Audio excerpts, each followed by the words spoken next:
दोस्तों, आज की कहानी है माँ का आत्मसम्मान। सुबह का चाय नाश्ता निपटाकर थकी हारी सुधा जी अभी बेड पर ही लेटी हुई थीं कि सामने पति की तस्वीर को देखकर सोचने लगीं कि आज 5 साल हो गए आपको गए हुए, और जैसे कल का ही दिन लगता है जब हम सब लोग आपस में एक साथ बैठकर हंसी ठिठोली किया करते थे। सोच कर ही उनकी आंखों में नमी से उनकी आंखें धुंधलाती चली गईं। अच्छे भले तो बैठे थे, अचानक से कहने लगे कि दम घुटता जा रहा है, हॉस्पिटल ले चलो। गाड़ी में ले जाते वक्त ही मेरा हाथ कसकर पकड़ा था उन्होंने। शायद उन्हें पहले ही महसूस हो गया था कि हम दोनों का साथ छूटने वाला है, और आखिर वही हुआ जिसका डर था। हॉस्पिटल पहुंचने से पहले ही उनके हाथ की पकड़ ढीली हो गई और उनकी सांसें रुक गईं। हार्ट अटैक आया था और चले गए मुझे छोड़कर। सुधा जी के हृदय की वेदना आंसुओं के जरिए बाहर आने लगी।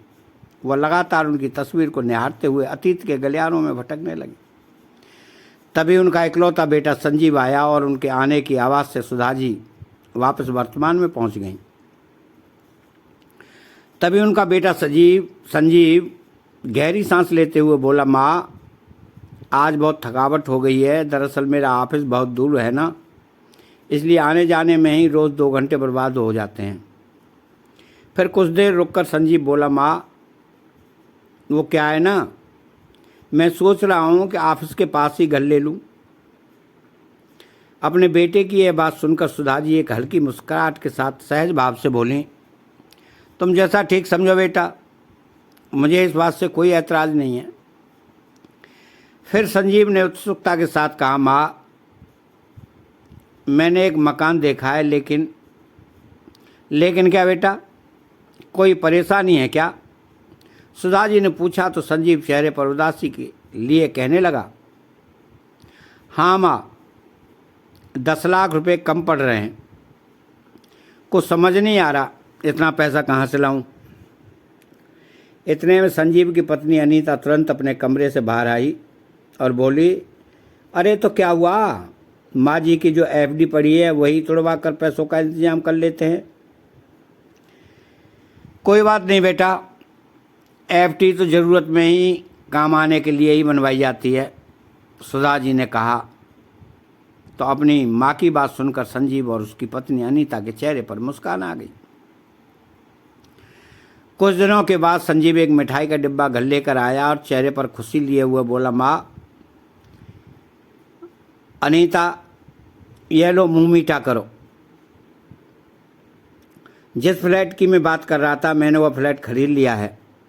हम 1 महीने बाद ही शिफ्ट कर रहे हैं। इस पर सुधा जी प्रसन्नता के साथ बोली, तो ठीक है बेटा, सारा सामान तो लेकर जाना ही पड़ेगा, फिर इस मकान का क्या करना है? तुम एक काम करो, वहाँ शिफ्ट करने से पहले अपने इस मकान को बेचने पर लगा दो। अपनी सासू माँ की यह बात सुनकर अनीता तपाक से बोली, बेचना क्यों है माँ जी, आप तो रहेंगी ना यहाँ। यह सुनकर सुधा जी को तेज झटका लगा, मैं यहाँ अकेली? इतना कहकर सुधा जी अपने बेटे की तरफ देखने लगी। तभी संजीव बोला, हाँ माँ, अनीता ठीक कह रही है। दरअसल वहाँ फ्लैट बहुत महंगे हैं, इसलिए मैंने तो केवल 2 बेडरूम वाला ही खरीदा है। 1 बेडरूम हमारा होगा, दूसरा बेडरूम तो मेहमानों के आने जाने के लिए भी चाहिए, इसलिए आपकी जगह तो वहाँ नहीं बन पाएगी। और फिर इतने बड़े खुले घर में आप यहाँ अकेली आराम से रहना, और आप यहाँ उस नए माहौल में जाकर करेंगी भी क्या? आपकी सारी जान पहचान तो यहीं है, और फिर हम हर हफ्ते आपसे मिलने तो आते ही रहेंगे, और आप भी वहाँ कभी कभी आती रहना। संजीव की बातें सुनकर अनीता जी और भी तनिक अधिक उत्साहित हो गई, लेकिन दूसरी ओर सुधा जी के पास तो जैसे शब्द ही खत्म हो गए थे। उसके बाद वह कुछ कहने लायक ही नहीं रही। थोड़ी देर तक अपने बेटे को एकटक देखती रह गई। फिर किसी तरह उन्होंने अपने आंसुओं को मन के किसी कोने में समेटा और फिर एक फीकी सी मुस्कान के साथ सामान्य दिखने का नाटक करने लगी, लेकिन रह रहकर उनके मन में भयंकर तूफान उठ रहे थे। सुधा जी के बेटे संजीव की शादी को अभी 6 महीने ही हुए थे और अभी उनका जीवन सामान्य ढंग से ही चलने लगा था, लेकिन कहीं न कहीं सुधा जी को महसूस होने लगा था कि उनकी बहू अनीता अलग रहना चाहती थी। अनीता ने कभी प्रत्यक्ष रूप से इस बारे में बात नहीं की थी, परंतु अनीता के हाव भाव और संजीव की बातों से सुधा जी समझ गई थीं कि वे दोनों अलग रहना चाहते हैं, जबकि उन्होंने हमेशा अनीता को अपनी बेटी जैसा ही स्नेह दिया था। उसकी गलतियों पर भी कभी उसे टोकती नहीं थी, उसके मनपसंद पकवान बनाकर उसे खिलाती थी। उनकी अपनी कोई बेटी नहीं थी, इसलिए वे उसे बेटी के नाम का भरपूर प्यार देती थी। 1 महीने के अंदर ही संजीव और अनीता अपना सामान लेकर नए फ्लैट में शिफ्ट हो गए। सुधा जी को आर्थिक रूप से कोई परेशानी नहीं थी। उनके पति सरकारी नौकरी पर उच्च पद के अधिकारी हुआ करते थे, तो उन्हें हर पद महीने पेंशन के रूप में भी अच्छी खासी रकम मिल जाती थी। और फिर यह मकान भी 2 मंजिला था, तो ऊपर की मंजिल उन्होंने किराए पर चढ़ाई हुई थी। तो सारी धनराशि को मिलाकर सुधा जी का गुजारा आराम से चल सकता था। लेकिन बेटे बहू के जाने के बाद उनका अकेलापन अब उन्हें अंदर ही अंदर खाने लगा था। वैसे तो सुधा जी काफ़ी हिम्मत वाली और शांत स्वभाव की महिला थीं। इस सोसाइटी में वह 15 सालों से रह रही थीं। अब तो उनकी अच्छी खासी जान पहचान भी हो गई थी, लेकिन वह अभी तक इस बात को स्वीकार नहीं कर पा रही थीं कि उनका बेटा इतना स्वार्थी हो चुका था। बेटा बहू के छोड़कर जाने के कारण वह अंदर तक टूट चुकी थी। महीने की 1 तारीख आई तो उनकी किराएदार नेहा किराया देने के लिए आई।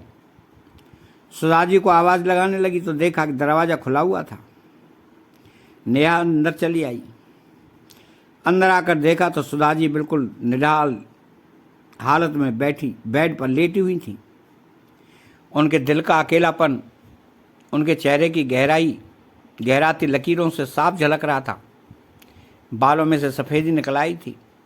हमेशा बन-ठन कर रहने वाली सुधा जी को आज इस तरह बेहाल अवस्था में देखकर नेहा का दिल भर गया और बोली, आंटी आखिर हो क्या गया है आपको?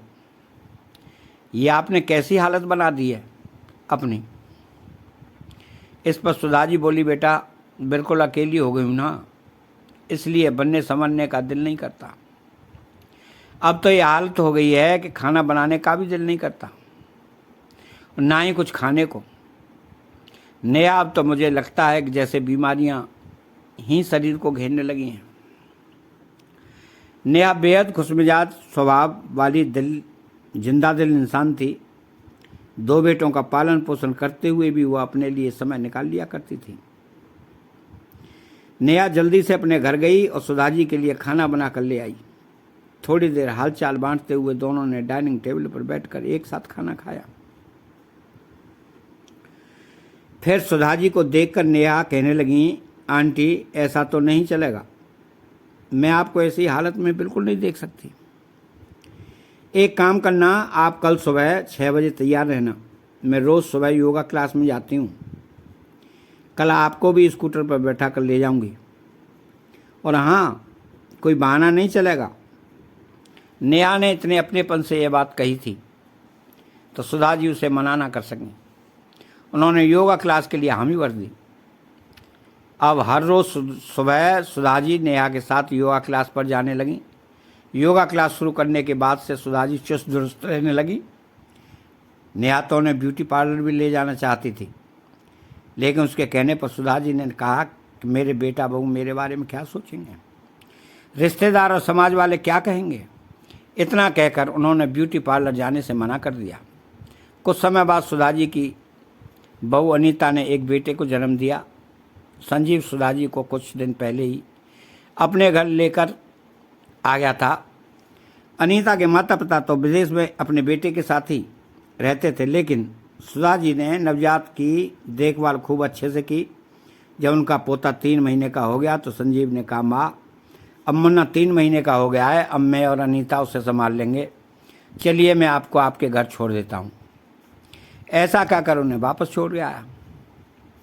अपने पोते को छोड़कर जाते हुए उनका दिल भारी हो रहा था। वे उसके साथ एक जुड़ाव महसूस करने लगी थीं। अपने घर वापस आकर भी रह रहकर अपने पोते की किलकारियाँ उनके कानों में गूंजती रहती थी। कभी कोई त्यौहार होता या कोई अन्य अवसर होता तो उनका बेटा आकर उन्हें ले जाता था और वह भी खुशी खुशी चली जाती। इसी बहाने अपने पोते से भी मिल लेती थी। लेकिन उनके घर जाते ही वे दोनों किचन का सारा खाने का काम उनके कंधों पर डालकर शॉपिंग करने निकल जाया करते थे। जाते जाते उनसे कई चीज़ें बनाने की फरमाइश भी कर जाते थे। अपने बेटे को भी दादी के पास ही छोड़ जाते थे। पोते को संभालने के साथ साथ सारा काम करते करते उनकी हालत ख़राब हो जाती थी, लेकिन फिर भी वो सारा काम खुशी खुशी कर लेती थी। लेकिन जैसे ही काम खत्म हो जाता तब संजीव उन्हें वापस अपने घर ही छोड़ जाता था। इस दिवाली पर भी संजीव हर बार की तरह अपनी माँ को अपने घर ले गया था। उनकी बहू अनीता ने उनसे तरह तरह के पकवान बनवाए। सारा दिन पकवान बनाकर किचन में खड़े खड़े सुधा जी की हिम्मत जवाब दे गई थी। आखिर उन्हें बुखार चढ़ गया और वह कुछ समय के लिए लेट गई। अपनी सासू माँ को इस तरह बीमार पड़े देखा तो अनीता ने संजीव को धीमे स्वर में कहा कि आप माँ जी को उनके घर वापस छोड़ आइए। सारी मिठाइयाँ और पकवान तो बनी गए हैं, अब वो अपने घर जाकर आराम कर लेंगी। बुखार से तपती सुधा जी के कानों में एकाएक आवाज़ पड़ी, माँ उठो, ये बुखार की गोली खा लो, चलो आपको घर छोड़ देता हूँ। संजीव के शब्द कानों में पड़ते ही सुधा जी को ऐसा लगा जैसे कानों में गर्म शीशा घुल गया हो। उनका मन पत्थर सा हो गया। सोचने लगी कि अपनी ही कोख से जन्मा मेरा इकलौता बेटा दिवाली की शाम को मुझे घर में अकेले छोड़ने के लिए जा रहा है, और वो भी तब जब मेरी यह हालत है। जब तक काम कर रही थी तब तक माँ की ज़रूरत थी। थोड़ी देर के लिए बीमार क्या पड़ी, अपने ही बेटे और बहू ने मुझे मेरी औकात दिखा दी। उन्हें सारे रिश्ते मोह माया से लगने लगे और सोचने लगी कि कब तक मैं बेटे बहू के हाथों मूर्ख बनती रहूँगी। अगर उन्हें मेरी ज़रूरत नहीं है तो फिर मुझे बुलाते ही क्यों हैं। भारी मन और आंखों में आंसू लिए जब सुधा जी घर पहुंची तो नेहा बाहर निकल कर आई और सुधा जी को अपने सामने देखकर हैरान रह गई। यह क्या आंटी, आप तो अपने बेटे के घर दिवाली मनाने गई थी, फिर आप यहाँ कैसे, और आपके बेटा बहू कहाँ हैं? तो सुधा जी बड़ी मुश्किल से केवल इतना ही कह पाई कि अपने घर पर।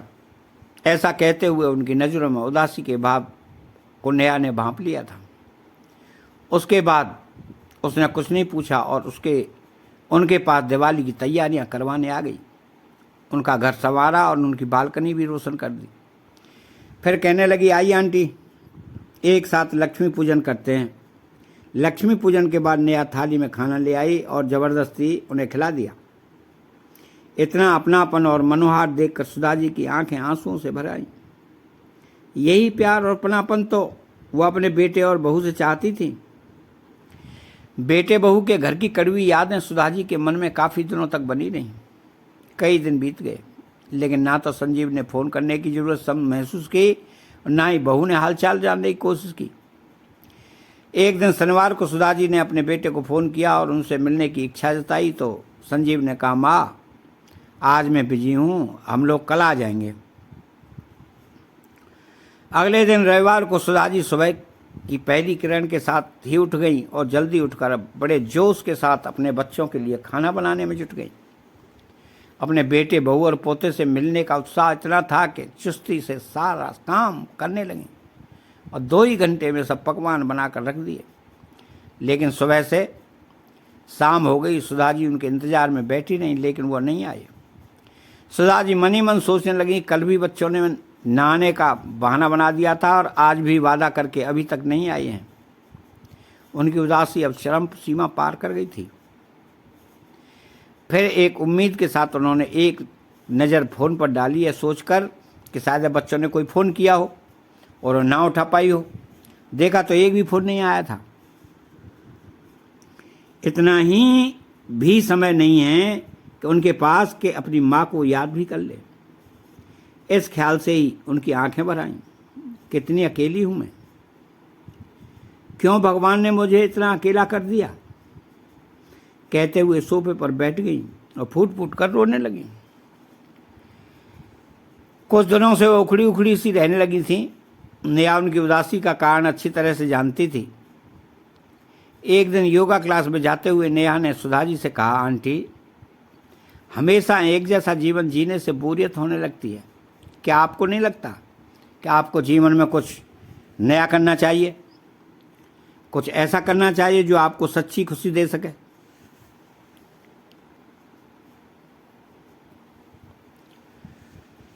तो नेहा की बात सुनकर सुधा जी बोली, क्या मतलब तुम्हारा नेहा?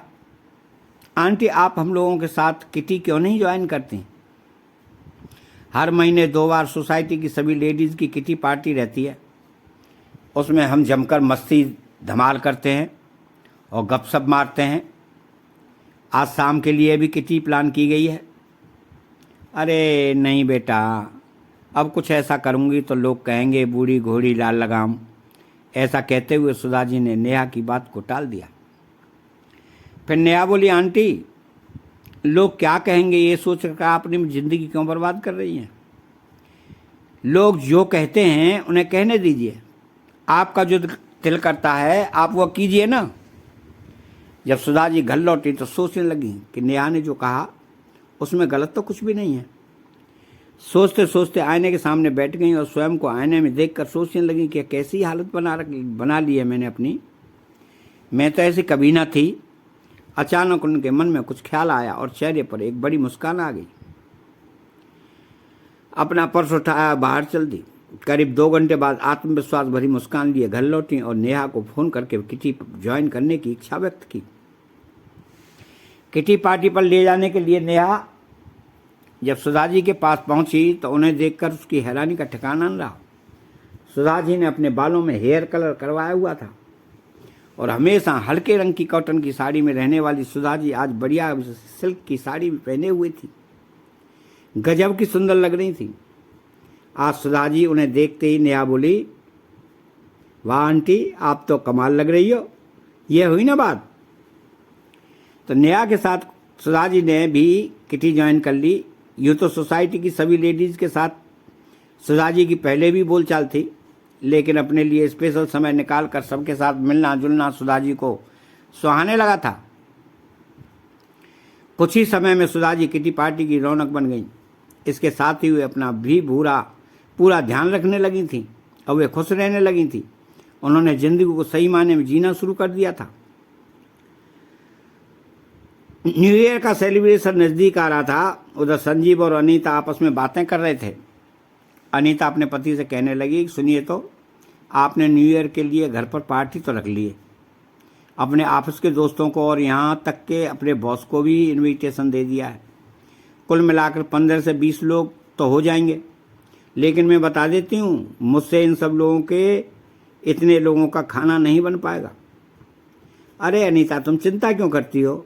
हर बार की तरह इस बार भी माँ को बुला लेंगे और माँ के बनाए खाने की तो बात ही क्या है। इतना लजीज खाना तो बड़े बड़े होटल के शेफ भी नहीं बना पाते। आज जब सुधा जी किटी पार्टी के लिए तैयार हो रही थी तो संजीव का फ़ोन आया, माँ, क्यों ना इस बार न्यू ईयर के सेलिब्रेशन के लिए आप हमारे घर आ जाएं। एक साथ मिलकर नए साल की खुशियां मनाएंगे। एक दिन पहले ही आपको लेने आ जाऊंगा, आप तैयार रहना। दिवाली के दिन, दिवाली के बाद संजीव ने आज फ़ोन किया था अपनी माँ को। सुधा जी हैरान हो गई। इतने में उनकी बहू अनीता की आवाज़ आई कि माँ जी नमस्ते, आप कैसी हैं? ठीक हूँ बेटा, तुम तीनों कैसे हो? हम सब यहाँ ठीक है माँ। तो आप आ रही हैं ना माँ? नहीं बहू, इस बार मैं नहीं आ पाऊँगी। इस न्यू ईयर पर सोसाइटी में ही हमारा कुछ प्रोग्राम है। तुम अपना न्यू ईयर प्रोग्राम खूब अच्छे से सेलिब्रेट करना। इतना कहकर उन्होंने फ़ोन रख दिया। अपनी माँ से स्पष्ट सा जवाब पाकर अनीता और संजीव हैरान रह गए। बेटे और बहू के मुंह से मिश्री घुले शब्द सुनकर सुधा जी पहले ही समझ गई थीं कि उनके बच्चों को उनकी याद क्यों आ रही है और हर बार की तरह इस बार भी उनका न्यू ईयर पार्टी का प्लान होगा। खाना बनाने के लिए इस नौकरानी की आवश्यकता महसूस हुई होगी। हैरान होकर सोचने लगी, अपनी ही माँ के साथ इतनी चालाकी और होशियारी, कैसे मेरे बच्चे इतने निर्मोही हो गए। किसी ने यह तक नहीं पूछा कि मैं कैसी हूँ, अकेले कैसे रह रही हूँ, मेरी तबीयत ठीक है या नहीं है। उन्हें तो बस अपने ही प्रोग्राम से मतलब है। लेकिन मैं बहू को भी कैसे दोष दे सकती हूँ जब मेरा बेटा ही इतना स्वार्थी हो गया। सोचते सोचते सुधा जी ने एक निर्णय ले लिया कि बस अब और नहीं, अब अपने बहू बेटे के हाथों की कठपुतली नहीं बनूंगी। मैं पिछली बार उनके घर काम करते करते मेरी बुरी हालत हो गई थी। जब बीमार पड़ी तो मेरा ही बेटा मुझे घर वापस छोड़ गया, और तो और दोनों ने फ़ोन तक नहीं किया मेरा हालचाल जानने के लिए। फिर कुछ देर में सब कुछ भुलाकर सुधा जी अपनी किटी में चली गई। अगली किटी न्यू ईयर पर मनाने का तय किया गया था, लेकिन समस्या यह थी कि न्यू ईयर पार्टी के लिए एक बड़ी जगह नहीं चाहिए थी, और इस समय शहर का कोई भी रेस्टोरेंट या होटल नहीं मिल रहा था। सब पहले से ही बुक थे। फिर नेहा ने पूछा, आंटी आपका क्या प्रोग्राम है, न्यू ईयर पर पार्टी हमारे साथ करेंगी या फिर अपने बेटे के घर? नेहा की बात सुनकर सुधा जी गहरी सोच में डूब गई। फिर अचानक खड़ी हुई और ऐलान कर दिया कि तुम सब अगर चाहो तो न्यू ईयर की पार्टी मेरे घर पर रख सकती हो। मेरा घर पूरा खाली रहता है, इसी बहाने मेरे घर की भी कुछ रौनक हो जाएगी। सुधा जी की बातें सुनकर सब चौंक गईं। क्या आपके घर? हाँ हाँ, तो इसमें हैरानी की कौन सी बात है? सुधा जी दिल खोलकर हंसी तो नेहा कहने लगी, वाह आंटी, क्या आइडिया दिया है आपने। तो इसका मतलब आप इस बार नहीं जा रहे हैं अपने बेटे के घर? सुधा जी ने कहा, नहीं, बिल्कुल नहीं। इस बार मैं कुछ अलग करने का सोच रही हूँ। नए साल की शुरुआत में इस बार अपने घर से करूँगी, वह भी एक बढ़िया से सेलिब्रेशन के साथ। हम डिनर बाहर से ऑर्डर करके मंगा लेंगे। तुम सब लोग सपरिवार मेरे घर आना, गेम्स, डिनर्स और म्यूजिक, बस और क्या चाहिए। और वैसे भी हम सब एक साथ होंगे तो मज़ा तो आएगा ही ना। सुधा जी की बातें सुनकर नेहा ने उन्हें गले से लगा लिया। क्या बात है आंटी, आपने तो सारी समस्या ही खत्म कर दी। इतने में किटी की दूसरी मेंबर सुनीता कहने लगी, आंटी आप किसी चीज़ का लोड मत लेना, डिनर मंगाने की जिम्मेदारी हमारी। इस पर सुधा जी ने कहा, अरे न्यू ईयर ही क्यों, तुम लोगों को जब भी कोई पार्टी रखनी हो तो मेरे घर रख लिया करो। तुम लोगों के साथ मुझे भी अच्छा लगेगा, और फिर इतना बड़ा घर खाली पड़ा है, इससे अच्छा उपयोग तो हो ही नहीं सकता मेरे घर का। किटी पार्टी की सारी मेंबर जोश में आ गईं और फिर पूरे उत्साह के साथ प्लान बनने लगा। उधर संजीव और अनीता माँ के मना कर देने पर परेशान हो गए। खाना पकाने के लिए कुक को बुलाने का सोचा तो न्यू ईयर के दिन के लिए कोई कुक भी नहीं मिल पा रहा था। इस समस्या का कोई हल ना मिलने पर वह दोनों अगले दिन सुबह सुबह सुधा जी को लेने के उनके घर पहुंच गए। घर के बाहर पहुंचकर देखा तो घर पर ताला लगा था। थोड़ी देर इंतजार करने के बाद सुधा जी और नेहा एक साथ घर पहुंच गई। अपनी सासू माँ को ट्रैक सूट में देखकर अनीता तो उन्हें देखती रह गई। तो संजीव ने भी पूछा, माँ आप सुबह सुबह कहाँ गई थी? बेटा मैं रोज़ सुबह ही योगा क्लास में जाती हूँ, अपने आप को थोड़ा फिट भी रख लेती हूँ और दिल भी बहल जाता है। कहते हुए सुधा जी ने घर का ताला खोला और उन्हें अंदर ले आई। घर में घुसते ही संजीव कहने लगा, माँ अब कोई बहाना नहीं चलेगा, आप इस न्यू ईयर पर हमारे साथ ही रहेंगी। आप अपने 2 दिन के कपड़े पैक कर लीजिए। नहीं बेटा, मैंने अब तुम्हें बताया तो था कि इस न्यू ईयर पर मेरा प्रोग्राम पहले ही बन चुका है। लेकिन माँ आपका क्या प्रोग्राम हो सकता है इस उम्र में? अकेली तो हैं आप, संजीव झुंझलाते हुए कहने लगा। तो सुधा जी बोली, नहीं बेटा, अब मैं अकेली नहीं हूँ, बहुत से लोगों का साथ है मेरे पास। अपने किटी की फ्रेंड के साथ मेरी न्यू ईयर पार्टी है तो मैं उसी में बिजी रहूँगी। किटी का नाम सुनते ही अनीता का मुंह खुला का खुला रह गया। संजीव गुस्से में बोला, माँ ये आप क्या कह रही हैं?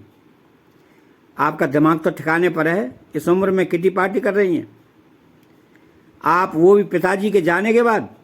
कम से कम उम्र का तो लिहाज किया होता। अरे बेटा, उम्र के बारे में तो मैं सोचना ही भूल गई। किसी समय फुर्सत मिलेगी तो सोचूंगी इस बारे में भी, लेकिन अभी नहीं। अभी मैं तो केवल इतना जानती हूँ कि मेरी भी अपनी ज़िंदगी है जिसे मैंने अभी अभी जीना शुरू किया है, और मैं इसे किसी के घर की नौकरानी बनकर तो व्यर्थ नहीं गंवा सकती। और फिर यह तुमने किसने कह दिया कि इस उम्र में मैं पार्टी पर नहीं जा सकती? मेरी अपनी भी कुछ इच्छाएं हैं, और इन इच्छाओं को पूरा करने के लिए क्या मुझे फिर से जन्म लेना पड़ेगा? इतना सुनते ही संजीव और अनीता के पसीने छूट गए।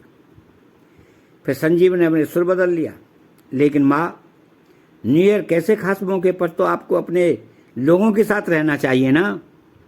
इस मौके पर आप हमसे दूर रहेंगी, हमें बिल्कुल अच्छा नहीं लगेगा।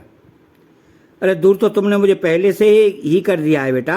अब तो मुझे इस बात की भी आदत हो गई है, और अपने लोगों की बात करना है तो नेहा है ना मेरे पास, अपनों से भी ज़्यादा ख्याल रखती है वो मेरा।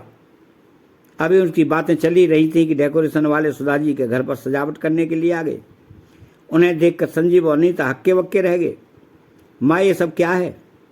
बेटा, तुम्हें बताया था ना कि न्यू ईयर की पार्टी है, तो पार्टी मैंने अपने घर पर ही ऑर्गेनाइज की है। माँ, आप ऐसा कैसे कर सकती हैं?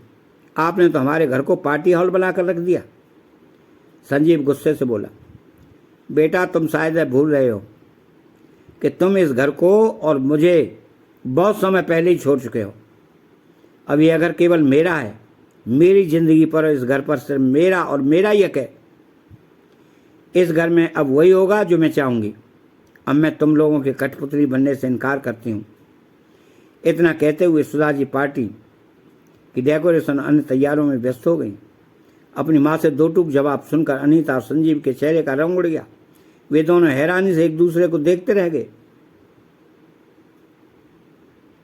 अतः कहानी कैसी लगी आप बताएं। चैनल को सब्सक्राइब करें, बेल आइकन घंटी को दबाएं, और कमेंट बॉक्स में एक प्यारा सा कमेंट लिख दें माँ के नाम का।